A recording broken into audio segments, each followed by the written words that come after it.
വീട്ടിലേക്ക് എല്ലാവർക്കും സ്വാഗതം. നമ്മുടെ ഈ 2025 ഇതെങ്ങോട്ടാ പോണേ? ന്യൂസ് തുറന്നു നോക്കിയ, മാധ്യമങ്ങൾ തുറന്നു നോക്കിയ, പേപ്പർ തുറന്നു നോക്കിയ ഞെട്ടിപ്പിക്കുന്ന സംഭവങ്ങളല്ലേ. ഇന്നലെ നടന്ന കാര്യം, താമരശ്ശേരിയില് ഒരു അമ്മയെ സ്വന്തം മോൻ വെട്ടിക്കൊന്നെന്നാ പറയുന്നത്. അത് സത്യം പറയാൻ കേട്ടപ്പോ തന്നെ എൻ്റെ കണ്ണിന്ന് കിളി പോയി. എന്താടാ നമ്മുടെ നാട്ടിൽ നടക്കണേ? എന്തോന്നാ നമ്മുടെ നാട്ടിൽ നടക്കണേ? എന്തോന്ന് കാര്യം നാട്ടിൽ നടക്കണേ? 24 മണിക്കൂറും പ്രശ്നങ്ങളാണല്ലോ നമ്മുടെ നാട്ടില്. 2025 തുടങ്ങിയത് മാത്രം തന്നെ ഇറങ്ങി ഫുള്ള് പ്രശ്നം, എല്ലാം പ്രശ്നം. വെട്ടും കൊലയും കൊലപാതകങ്ങളുമായിട്ട് കുറെ എണ്ണം. എന്തോന്നാണ് ഇതെവിടെയാ പോണേ? എവിടെയാ നമ്മുടെ സ്ഥലം പോണേ? കേരളം ഒരു ഭ്രാന്താലയം ആയിക്കൊണ്ടിരിക്കുകയാണ്, ഒരു ഭ്രാന്താലയം.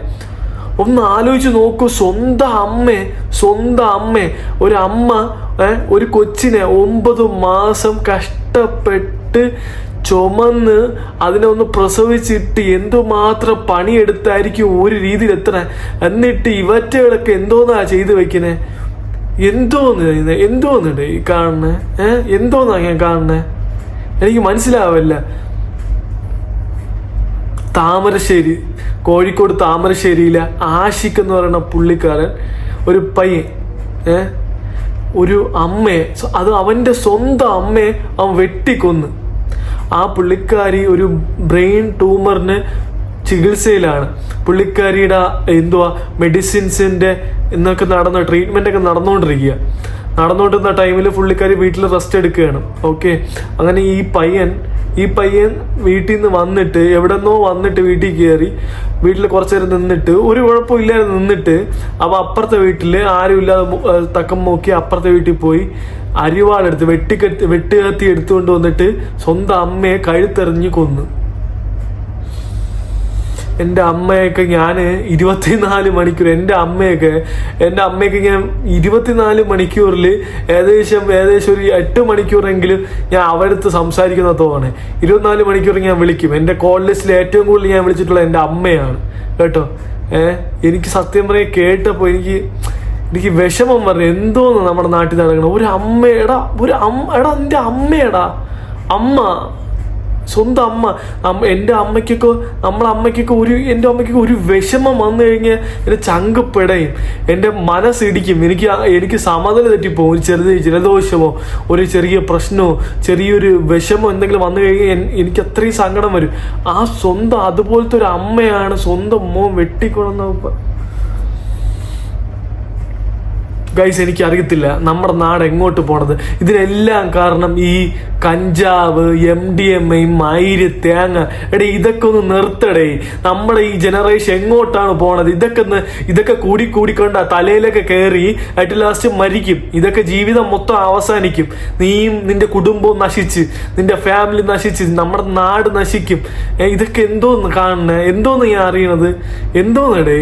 ഇതൊക്കെ ഒന്ന് മതിയാക്കുക. നമ്മുടെ ഗവൺമെന്റ് ഇതൊക്കെ സപ്പോർട്ട് ചെയ്യത്തുള്ളൂ. ഇതൊക്കെ ഉണ്ടെങ്കിൽ മാത്രമേ ഇവറ്റകൾക്കൊക്കെ ഫുഡ് കിട്ടത്തുള്ളൂ. അത് വേറെ കാര്യം. പിന്നെ ഈ ബാറൊക്കെ നിർത്തോ? ഉമ്മൻചാണ്ടി സർക്കാരിന്റെ സമയത്തൊക്കെ ബാർ എന്തോ കുറവായിരുന്നു. അതിനുശേഷം എന്തുമാത്രം ബാറായി ഇപ്പോ? എന്തൊക്കെ ബാറായി? ഞാൻ ഇവിടെ പാർട്ടി മൈനൊന്നും പറയണല്ല, എന്നാലും ഞാൻ പറയണ ബാറൊക്കെ നിർത്ത്. ഈ സംഭവമൊക്കെ ഒന്ന് നിർത്തി. ഈ MDMA തേങ്ങയും ഇതൊക്കെ അടിച്ചിട്ട് എന്ത് കിട്ടും? ഒരു സമയത്ത് ഒരു കിക്ക് മാത്രമല്ലേ ഉള്ളൂ. അത് കഴിഞ്ഞിട്ട് ലൈഫ് വീണ്ടും പോയില്ലേ? ഇതിനെ റിഗ്രറ്റ് ചെയ്ത് അടിച്ചടിച്ച് ഒരു സൈഡിലും പടുത്തിരിക്കുക. നമ്മുടെ നാട്ടിൽ നിന്ന് എന്തുമാത്രം കഞ്ചാവും സാധനവും പോകണമെന്നറിയോ? എൻ്റെ ഒരു റൂംമേറ്റ്, അവൻ ശ്രീലങ്കക്കാരനാണ്. ഓക്കെ, അവൻ എൻ്റെ അടുത്ത് പറഞ്ഞെന്ന് വെച്ചാൽ അവൻ്റെ നാട്ടിലത്തേക്ക് സാധനം വരണത് കേരളത്തിൽ നിന്നാണ് വരണത്. എവിടെ നിന്നറിയോ? കേരളത്തിൽ നിന്ന്. ഏറ്റവും കൂടുതൽ നല്ല കഞ്ചാവ് കിട്ടുന്ന കേരളത്തിൽ നിന്നാണ്. മനസ്സിലായോ? ഇതാണ് അവസ്ഥ. നമ്മുടെ നാട് സത്യം പറഞ്ഞാൽ നശിച്ചുകൊണ്ടിരിക്കുകയാണ്.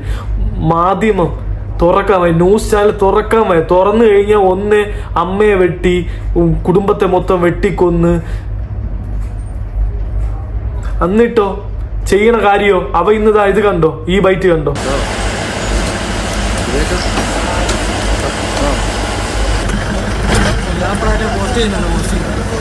കണ്ട, ഇത്രയും ചെയ്തിട്ട് പോലും ഒരു ഉളുപ്പുമില്ലാതെ മാധ്യമങ്ങളെ നോക്കി കൊഞ്ഞണം കുത്തി കാണിക്കുന്നത്.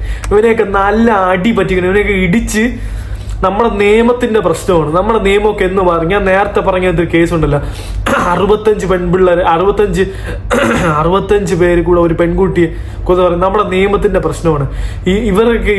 ഇവരെ വിചാരം എന്ന് വെച്ചാൽ നാളെ ദിവസം ഇറങ്ങി നടക്കാം എന്നൊരു ഒരു വിചാരം ഉണ്ടല്ലോ, ആ ഒരു വിചാരമാണ് ഇതിന്റെ പ്രശ്നം. എടാ ഇത് ഈ സംഭവം ഇങ്ങനെയൊക്കെ ഉണ്ടായി കഴിഞ്ഞാൽ കൂടുതലൊന്നും വെച്ചുകൊണ്ട് നീട്ടുന്നതല്ല. 1 മാസത്തിനുള്ളിൽ വധശിക്ഷ അങ്ങ് നടത്തിയിരിക്കണം.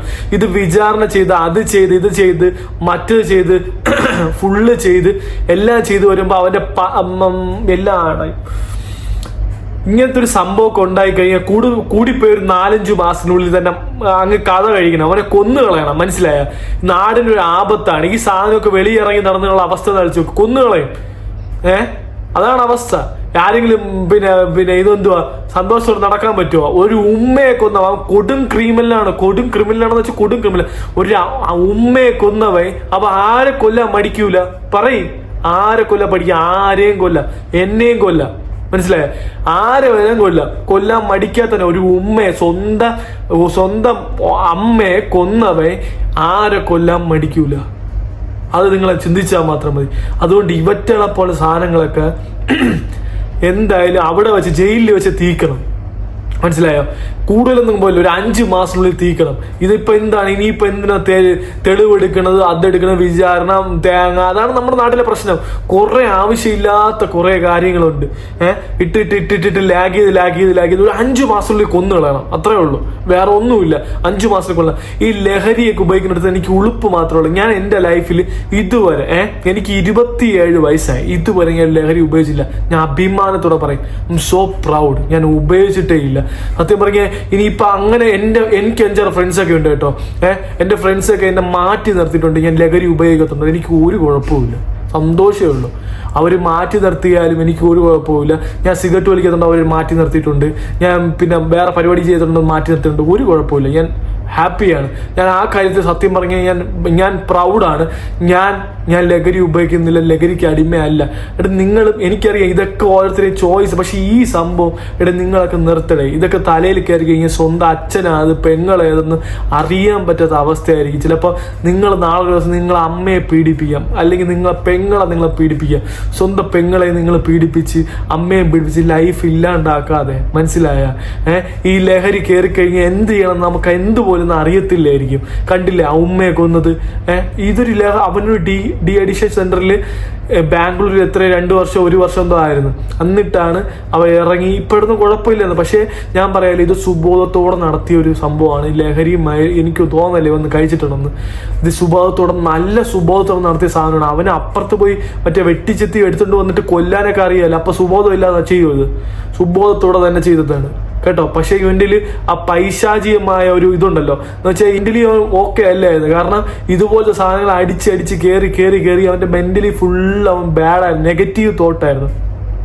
അതുകൊണ്ട് എന്നെ കാണുന്ന ഒരു പയ്യന്മാരടുത്ത് പെൺപിളടുത്ത് ഞാൻ പറയുന്നത്, നിങ്ങൾ ലഹരിയൊന്നും ഉപയോഗിക്കല്ലേ.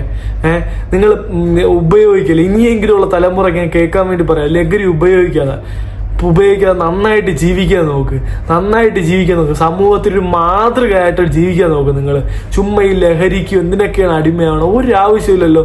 എന്താണ് സുഖം കിട്ടണത്? എത്ര സുഖം കിട്ടും? ലൈഫ് ഇല്ലാണ്ടായില്ലേ, സ്പോയിലാവില്ലേ? ലൈഫിലൊരു ഹാപ്പിനെസ് കിട്ടുമോ? അത് അടിക്കുമ്പോൾ ഒരു കിക്ക് മാത്രമല്ല, പിന്നെ അത് അടിച്ചടിച്ച് ഉള്ള പൈസയും പോയി മൂഞ്ചി തിരിഞ്ഞും എല്ലാം കയറി. നാട്ടിലും അവഗണന, ജീവിതത്തിൽ അവഗണന, ലൈഫിലൊരു ഇതില്ല, എല്ലാവരിലും കൊണ്ട് നെഗറ്റീവ് തൊട്ട്. ഇതൊക്കെ അടിക്കുമ്പോൾ കുറേ പയ്യന്മാർ ഫ്രണ്ട്സ് കൂടെ കാണും. പക്ഷെ അതൊക്കെ ഒരു ലിമിറ്റ് വരെ. ചിലവരൊക്കെ ഓവർകം ചെയ്ത് പോവും. എന്നിട്ട് അവരവരുടെ ലൈഫ് ചെയ്ത് പോവും. നീ അവിടെ അടിച്ച് മൂഞ്ചിക്കുത്തി ഇരിക്കേ ഉള്ളൂ. അതുകൊണ്ട് സത്യം പറയും, ലഹരിയൊക്കെ നമ്മുടെ ഗവൺമെന്റ് നിർത്തത്തില്ല. അത് ഇവരൊക്കെ കൺട്രോൾ ചെയ്യാൻ നോക്കണുണ്ട്. എല്ലാത്തിനും ലിമിറ്റ് ഉണ്ട്. ഇത് എത്രയെന്ന് പറയും കൺട്രോൾ ചെയ്യടാ? സ്വയമായിട്ട് കൺട്രോൾ ചെയ്യണോടെ. സ്വയമായിട്ട് നാളെ ദിവസം ലഹരി ഉപയോഗിക്കുന്ന ആൾ നിന്റെ വായിൽ കൊണ്ടുവച്ച് നീ പറയണം, മൈരെ എനിക്ക് വേണ്ട, മാറ്റി നിർത്ത്, എനിക്ക് ആവശ്യമില്ലെന്ന് നീ പറയണം. അല്ലാതെ നീ അയ്യോ അവന്റെ വായിൽ കൊണ്ടുവച്ചാണ്, അല്ല എനിക്ക് താല്പര്യമില്ലായിരുന്നു, അങ്ങനെയാണ് ഞാൻ അഡിക്റ്റ് ആയെന്ന് പറഞ്ഞിട്ട് കാര്യമൊന്നുമില്ല. മനസ്സിലായ? അവൻ നിന്നെ കിണറ്റിൽ തള്ളിയിടാൻ നോക്കിയ നീ കുറച്ചും കൂടെ തള്ളിയിടുന്നത് ഓക്കെ ഞാൻ ചാടാം, മരിക്കാന്ന് പറഞ്ഞാൽ മൂടായിരിക്കും. ഇല്ലല്ലോ. അതുപോലെ തന്നെ